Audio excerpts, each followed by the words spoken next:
In this tutorial, we're going to take a quick look at how you can auto-reframe your sequences for example, social media. So I have this video of a bird here, and as you can see here, it's a horizontal sequence. It's 1920 by 1080. So what if I want to use this on social media, let's say Instagram Reels or TikTok or something like that? So then the sequence here in the project window, when I right-click the sequence, I can choose Auto Reframe Sequence. And when I click this, I can choose which aspect ratio I want to reframe it to. So you have square, vertical 4 by 5, 9 by 16, or horizontal 16 by 9. Let's take a vertical 9 by 16.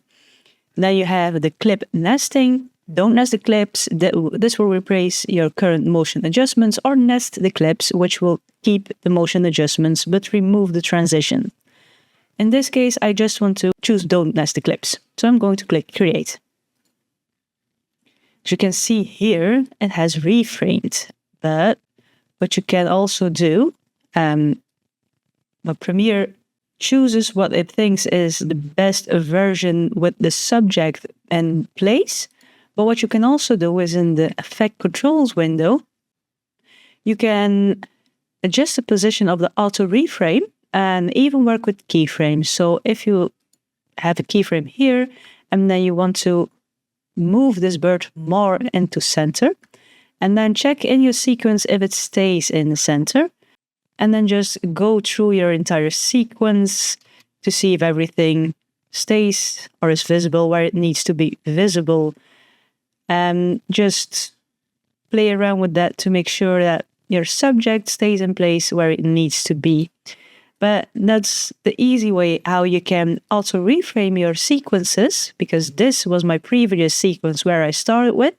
And then when you click this one, you right click it, then you can auto reframe your sequence, and then you get your chosen aspect ratio sequence here, where you can also adjust things in the Effect Controls window with the motion tracking, slower motion, faster motion, the position, the offset, the scale, and all those things.